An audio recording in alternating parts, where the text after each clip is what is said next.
खाने का मैं हूं आपके साथ उन्नति भटनागर। बुलेटिन की शुरुआत बड़ी खबर के साथ। मिडिल ईस्ट युद्ध पर विदेश मंत्रालय का बयान सामने आया है, जहां मिडिल ईस्ट के हालात पर हमारी नजर। MEA की तरफ से कहा गया है तो ईरान में 9,000 भारतीय नागरिक फंसे हैं। ईरान में ज्यादातर भारतीय पढ़ाई के लिए गए हैं, भारतीय नागरिकों की सुरक्षा के लिए प्रतिबद्ध है। तो ईरान में भारतीयों को एडवाइजरी जारी कर रहे हैं। तो ये बड़ी खबर आपको बता दें, जहां मिनिस्ट्री ऑफ एक्सटर्नल अफेयर्स की ओर से ये जानकारी सामने आई है, जहां ये बताया जा रहा है कि करीब 9,000 की संख्या है भारतीयों की, जो कि इस वक्त ईरान में है। तो ईरान के साथ भारत की बातचीत लगातार जारी है। इस बीच देखिए, मिडिल ईस्ट जंग के बीच सरकार का बड़ा फैसला सामने आया। बड़ी खबर, समन्वय के लिए 3 मंत्रियों की समिति का गठन किया गया है। गृह मंत्री अमित शाह की अध्यक्षता में समिति का गठन हुआ है। विदेश मंत्री एस जयशंकर, हरदीप सिंह पुरी समिति के सदस्य। मंत्रालय और राज्यों के बीच समन्वय करेगी समिति। तो देखिए किस तरीके से ये बड़ी खबर, जल्द ही ज्वाइंट कमीशन की मीटिंग करने पर सहमत हुए हैं। तो ये बड़ी खबर, एस जयशंकर ने इंडोनेशिया के विदेश मंत्री से बात की है। तो एक्स पर पोस्ट कर विदेश मंत्री एस जयशंकर ने जानकारी दी है। इंडोनेशिया के विदेश मंत्री सुगियोनो से बात करके खुशी हुई। मिडिल ईस्ट विवाद पर अपने विचार शेयर किए। एस जयशंकर की ओर से कहा गया जल्द ही ज्वाइंट कमीशन की मीटिंग करने पर सहमति बनी है। तो देखिए, इंडोनेशिया के विदेश मंत्री से बात हुई है और उन्होंने खुशी जाहिर की है कि बात करके अच्छा लगा है। तो स्थिति पर चर्चा, मिडिल ईस्ट विवाद पर अपने विचार शेयर किए हैं। जल्द ही ज्वाइंट कमीशन की मीटिंग करने पर सहमत हुए हैं। इस बीच रुक करेंगे अगली बड़ी खबर का। ईरान के विदेश मंत्री अब्बास अरागची का बड़ा बयान। ईरान के ऐतिहासिक स्मारकों पर हमला, स्मारकों पर इजराइल बमबारी कर रहा है, ये कहा गया है।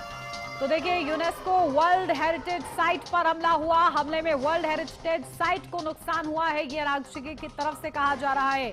तो हमले में वर्ल्ड हेरिटेज साइट को नुकसान हुआ है, ये जानकारी सामने आई है। तो ईरान के विदेश मंत्री अब्बास अरागची का ये बड़ा बयान। ईरान के ऐतिहासिक स्मारकों पर हमला किया जा रहा है, इजराइल लगातार बमबारी कर रहा है।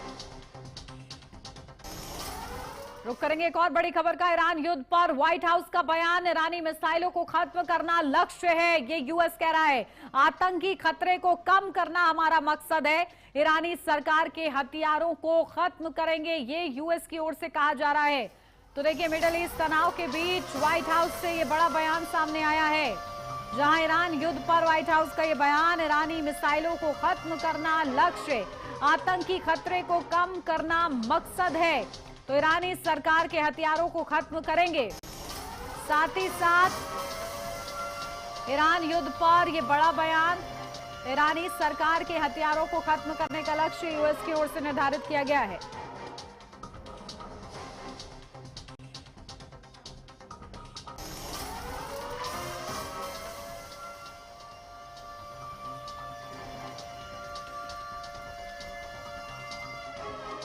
और देखिए, जो स्थिति इस वक्त बनी हुई है, बेहद ही खास मेहमान हमारे साथ जुड़ गए। सीधा आपको रूबरू कराती हूँ, हमारे साथ naval captain Shyam Kumar, retired श्रमिक विशेषज्ञ हैं, वो हमारे साथ जुड़ गए हैं।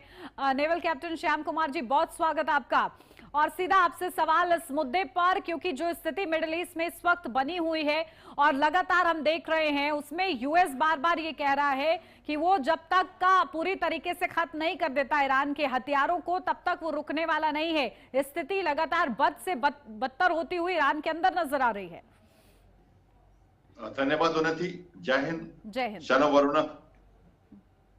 देखिए, ये युद्ध जो है पहले मिलिट्री का चल रहा था जी। मिलिट्री को उन्होंने फिर ट्रांसफॉर्म किया ऑयल एंड एनर्जी के ऊपर अटैक, और उसके बाद अब ये इकोनॉमिक इंस्टॉलेशंस पर भी वार्निंग जा रही है।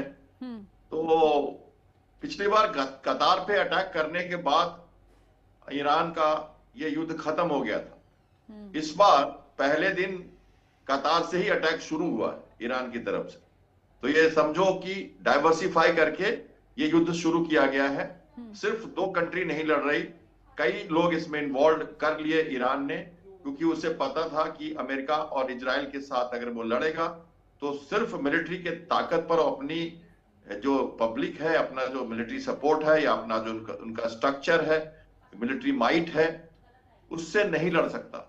तो इसलिए इस बार का युद्ध जो हुआ सोची समझी नीति के तहत ट्रंप और नेतन्याहू ने लड़ा है और ईरान भी तैयार था उसके लिए। तो इसलिए ऑयल की क्राइसिस हो गई है, जिसको अमेरिका के लिए सबसे बड़ा चैलेंज माना जा रहा है। और ये अभी लड़ाई चलेगी, क्योंकि अभी कह रहे हैं वो 85% मिसाइल कैपेसिटी को नष्ट किया है, ड्रोन कैपेसिटी को नष्ट किया है, पर शायद ऐसा नहीं हो। ईरान तो अब डिफेंसिव पोस्चर में चलकर लंबी लड़ाई की तरफ अपने को एक तरह से स्टोर कर रहा है, कंजर्व कर रहा है। बिल्कुल। और हिंद महासागर में जो स्थिति इस वक्त बनी हुई है उसको लेकर आप क्या कहेंगे? किसकी कितनी क्षमता आपको नजर आ रही है और उस क्षमता का कितना प्रयोग किया जा रहा है? भारत का रणनीतिक अखाड़ा है हिंद महासागर, हिस्टोरिकली भी और अभी भी। और हम यहाँ के फर्स्ट रेस्पॉन्डर है, फर्स्ट सिक्योरिटी प्रोवाइडर है। तो इस एरिया में चाइना रशिया के प्रेजेंस हम देख ही रहे थे। अमेरिकन शिप्स का जमावड़ा हो गया है क्योंकि ईरान के ऊपर अटैक हुआ है। तो इंडियन ओशन का पानी गल्फ के पानी की तरह धीरे धीरे गर्म होने लगा है और हमारी पैनी नजर है इन चीजों पर। भारतीय नौसेना पूरी तरह से समर्पित है अपने काम के लिए। ऑपरेशन संकल्प चालू है जो ओमान के कोस्ट पर है। INS सूरत और उसके साथ हमारे मैरीटाइम फोर्सेस, नेवल फोर्सेस वहां हैं। हमारा कैरियर बैटल ग्रुप भी अपनी तरफ से सावधान है और हमारे लिए पैनी नजर सिर्फ स्टेट ऑफ हॉर्मुज पे ही नहीं, हमारी नजर चाहवर पोर्ट पर भी है, जो स्ट्रेटेजिकली हमारे लिए नॉर्थ साउथ कॉरिडोर का हिस्सा है, जिस पर हमने बहुत कुछ इन्वेस्टमेंट किया है। तो एक तरफ अमेरिका जो उस जगह को अटैक कर रहा है और दूसरी तरफ ईरान जो हमारे साथ समझौता करके वो पोर्ट उसने हमें दिया है। इन बीच, इस दोनों के बीच भारत की जो स्थिति है वो बहुत ही संवेदनशील थी। कहते हैं ये एक तरह से बहुत ही मैच्योर डेमोक्रेसी का नमूना, एक तरह से लिटमस टेस्ट आप मान के चलिए, क्योंकि भारत को अपने संबंध ईरान और इजराइल और अमेरिका तीनों के साथ संतुलित रखना है और भारत उसी की तरह काम कर रहा है।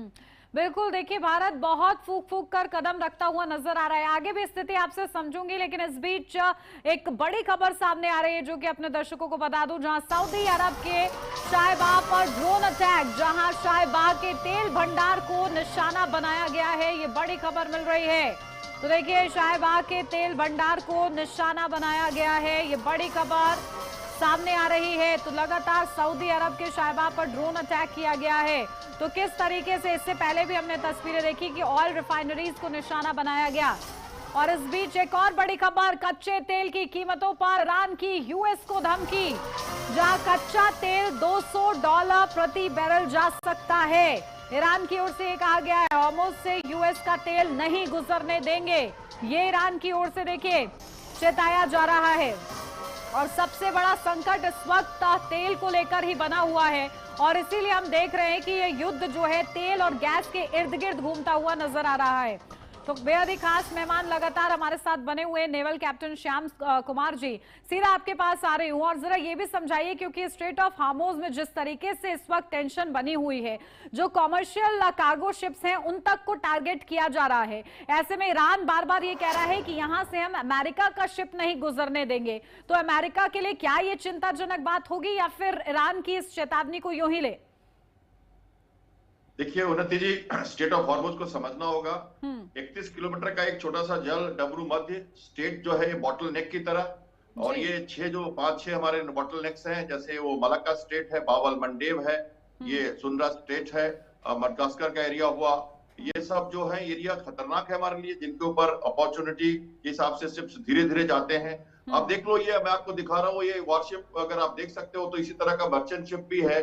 अब ये 100 से 200 मीटर 300 मीटर का शिप और करीब 60-70 मीटर चौड़ा होगा। इसको 1 किलोमीटर या 2 किलोमीटर के एक पानी के सतह से गुजरना है, तो एक जाना और एक आने का लेन बनाया गया है उसमें, और बीच में बफर जोन, और उसपे जो नेवल वर्चस्व है ईरान का वो उस पे कब्जा करना चाहता है। उसको सी लेन्स ऑफ कम्युनिकेशन को खोलने के लिए अमेरिका ने वहां पर अपना बीड़ा उठाया है।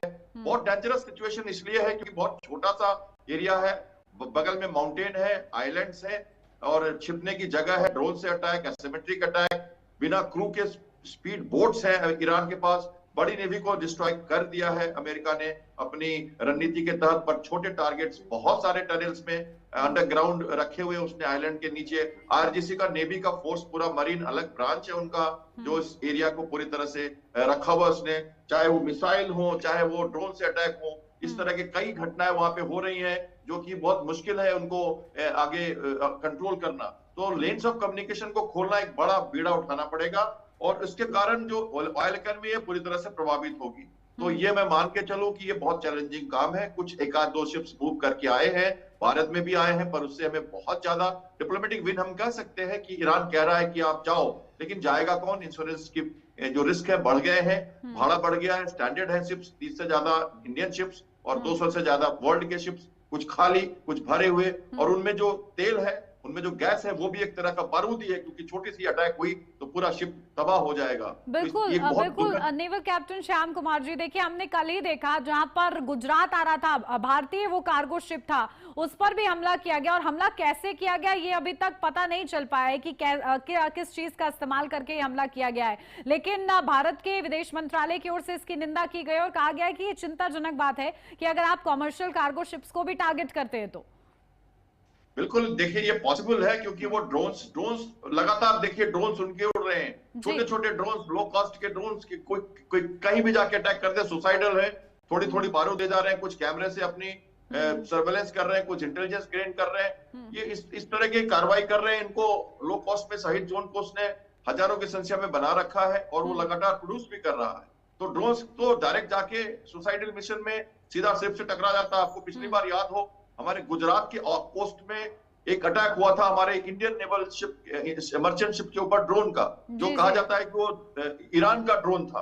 तो ये पिछली बार भी हमारे कोस्ट पे लड़ाई आई थी, छोटी सी 8 आई थी, जो कि ज्यादा नहीं चली। इस बार तो आपने सुना ही श्रीलंका कोस्ट में आईएनएस डेना को डिस्ट्रॉय किया गया, लवान खड़ा है कोचीन में और बोएसर जो है वो कोलंबो में खड़ा है।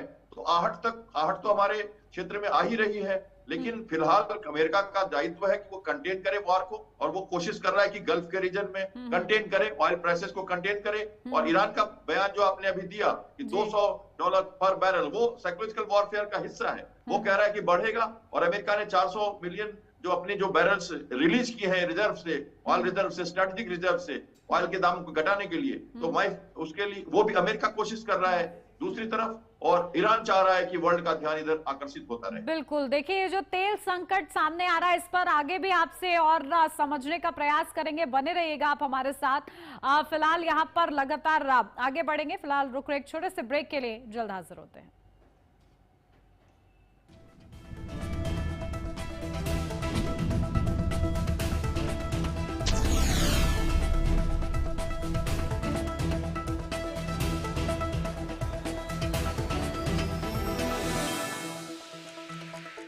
आइसक्रीम खाओगी? जंगल में आइसक्रीम मिलती है।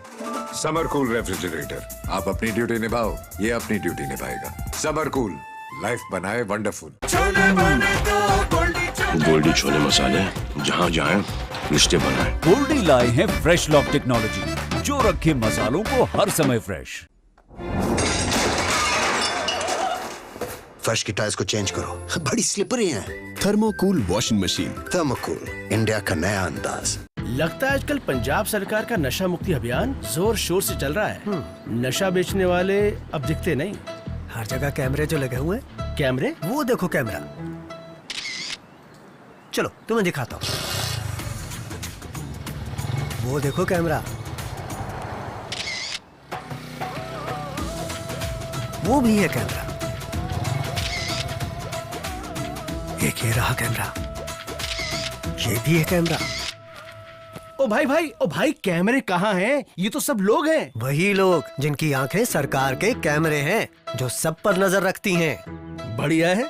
सरकार के साथ पिंडा के पहरेदारों की नशे के विरुद्ध जंग जारी है, और अब जुड़ने की तेरी बारी है। नशे के खिलाफ मान साहब के साथ है पूरा पंजाब। आप भी जुड़ने के लिए कॉल करें, क्योंकि मान साहब का है ये खुला ऐलान। अब पूरा पंजाब करेगा युद्ध नशे के विरुद्ध।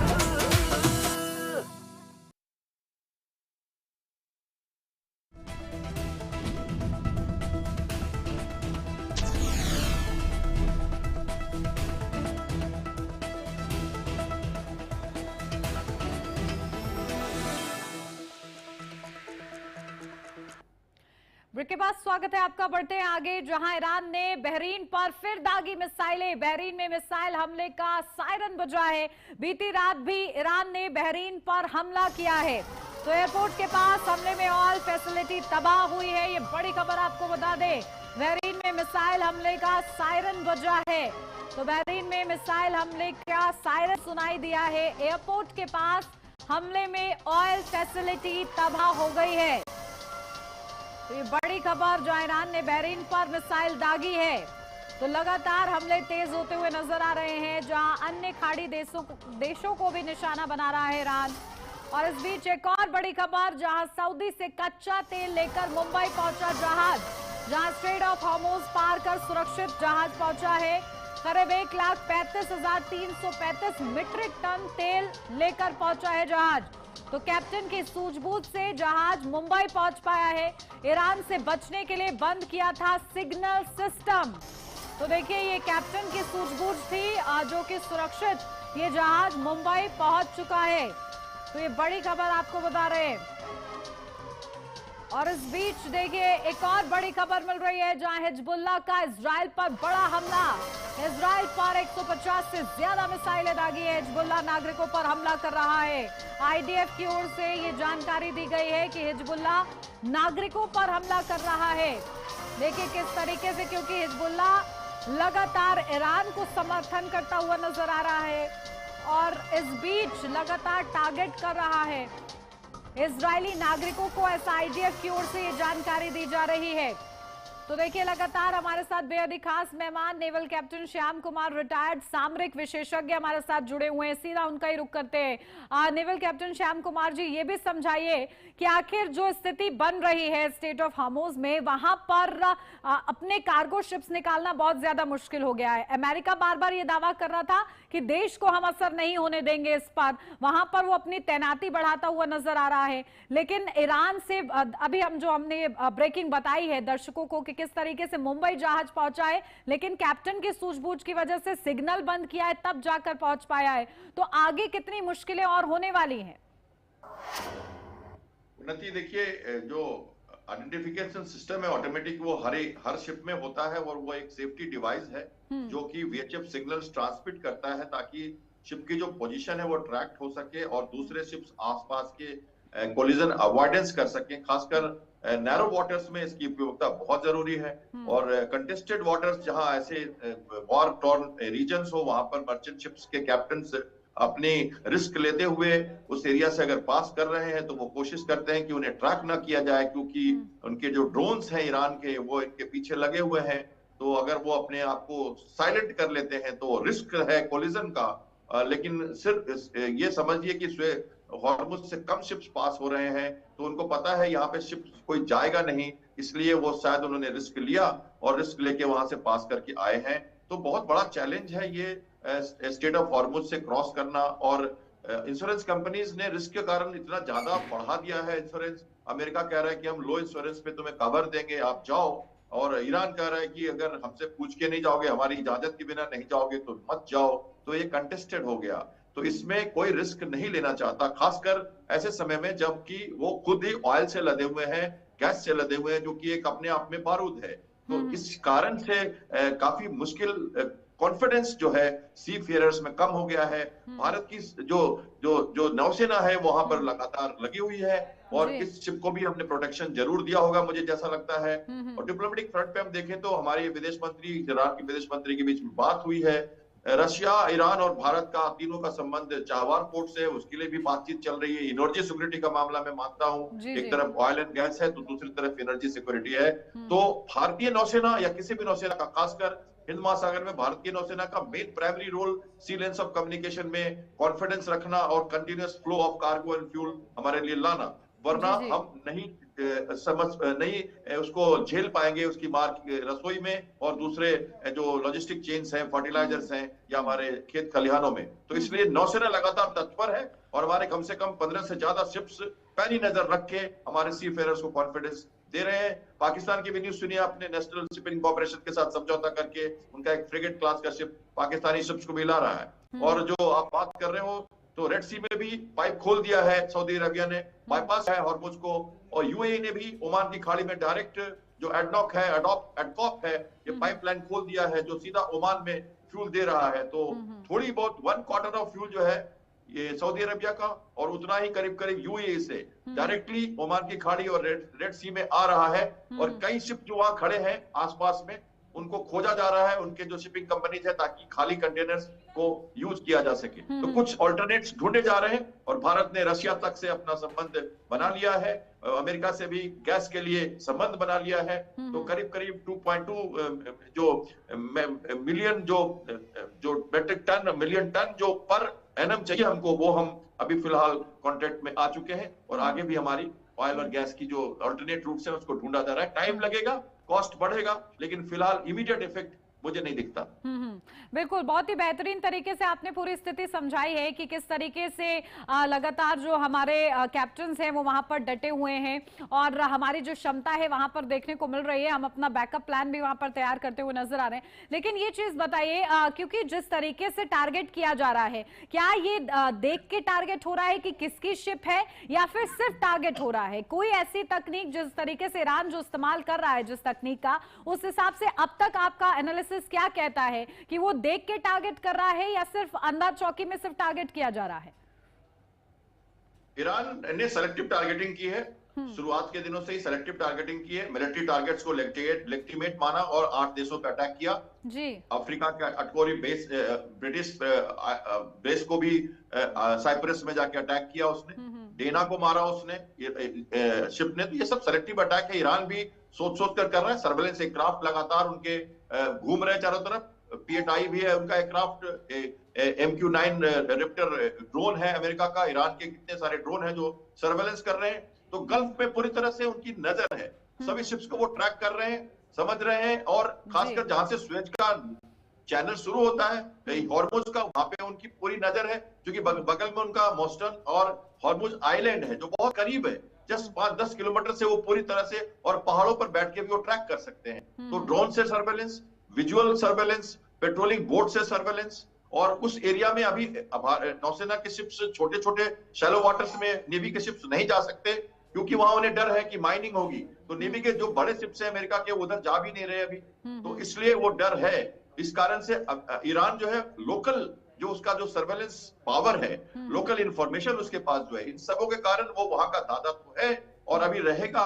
और जो भी सेलेक्टिव टारगेटिंग हो रही है, इसीलिए आप देखते होंगे कि इसमें एक बात बताऊं आपको नती, जैसे भारत का कोई शिप हो बना हुआ, उसको कोई लाइबेरिया का फ्लैग लगा के और सऊदी अरेबिया का तेल ले जाता है, और कैप्टन किसी और कंट्री का होता है, ये बड़ा कॉम्प्लिकेटेड मामला होता है। तो इसको भी समझना पड़ता है कि अगर वो इजराइल का बना हुआ शिप है, पिछली बार तो उन्होंने इजराइल वाले शिप को मारा था, हालांकि वो किसी और को फ्लैग कैरी कर रहा था, किसी और कंट्री का, न्यूट्रल कंट्री का, बट शिप जो थी, मशीन जो था शिप, वो इजराइल का था, तो उन्होंने उसको डिस्ट्रॉय किया कि शिपिंग इंडस्ट्री डिस्ट्रॉय होगी इजराइल की। तो ये बड़ा कॉम्प्लिकेटेड मामला है। तो कभी कभी आपको लगेगा फ्लैग किसी और का है, शिप किसी और का है, कैप्टन किसी और का है, मार किसी और को दिया, पर आप समझिए कहीं ना कहीं वॉर बेजिंग कैपेसिटी या उस देश की माइट या उस देश की प्रेस्टीज को निशाना बनाया गया है। बिल्कुल। और अब तो देखिए, क्योंकि हम ये देख रहे हैं कि हिजबुल्लाह भी अटैक कर रहा है इजराइल पर। आईडीएफ की ओर से ये जानकारी दी जा रही है कि नागरिकों को टारगेट किया जा रहा है। तो क्या ईरान का समर्थन जिस तरीके से खुले तौर पर ही हिजबुल्लाह कर रहा है, और उसने पहले भी कहा कि हम लगातार निशाना बनाएंगे, वो अब देखने को भी मिल रहा है? हिजबुल्लाह, हमास और हुती प्रॉक्सी संगठन है ईरान के, और यही एक सबसे बड़ा वन ऑफ द पॉइंट है, 3 पॉइंट में से जो टेबल से हट गया, अमेरिका हट गया। क्योंकि सबसे पहला आप रोग स्टेट हो, प्रॉक्सी हो, आप लगातार फंडिंग करते हो। अननेसेसरली 7 अक्टूबर आपने कराया, हमास की तरफ से अटैक। प्रोग्रेसिव मिडिल ईस्ट अच्छी तरह से जा रहा था, सऊदी अरबिया ईरान में फ्रेंडशिप हो रही थी, इजराइल और भारत का I2U2 बन गया था, और हम मिडिल ईस्ट तक अपना कॉरिडोर खोल रहे थे, इकोनॉमिक कॉरिडोर खोल रहे थे, हाफा के पोर्ट के थ्रू मिडिल ईस्ट से हम गुजर रहे थे, यूएई हमारे सपोर्ट कर रहा था। लेकिन ये हमास के लोगों ने किया, जो कि ईरान का जो फंडिंग है उसके साथ। तो अभी तो आप एक बात समझिए, हिजबुल्लाह का फ्रंट उसने खोल दिया, और पूरी तरह से नेतन्याहू ने अपने नॉर्दर्न कमांड को सचेत कर दिया था वॉर के एक दिन पहले ही कि हिजबुल्लाह का फ्रंट खुलेगा, वो खुल गया। लेकिन अभी एक बात ध्यान रखें, हमास और हुती का अभी फ्रंट खुला नहीं है, और खासकर हुती का फ्रंट खुला नहीं है क्योंकि वो की सैंक्चुरी है, वहां से वो अटैक करेंगे। इस बार हुती तैयार है, क्योंकि उसके लीडरशिप मारे गए थे पिछली बार, प्राइम मिनिस्टर और पूरी लीडरशिप को खत्म कर दिया गया था। American carrier Gerald Ford Red Sea में खड़ा है, वो हूती के लिए ही खड़ा है, ताकि वो स्वेज कैनाल वाला रूट भी ना बंद हो और कम से कम वाइल्ड फ्लो ऑल्टरनेट रूट में वहां से जाए, नहीं तो फिर अफ्रीकन कोस्ट से जाना पड़ेगा, जो बहुत ही खर्चीला होगा। बिल्कुल। अब देखिए आगे किस तरीके से ये जो तनाव है वो बढ़ रहा है, उसमें क्या किस तरीके से अलग अलग जो देश भी टारगेट किए जा रहे हैं उनकी क्या भूमिका रहती है, अब ये देखना होगा। बहुत शुक्रिया आपका हमारे साथ जुड़ने के लिए। और इस बीच रुक करेंगे एक और बड़ी खबर का।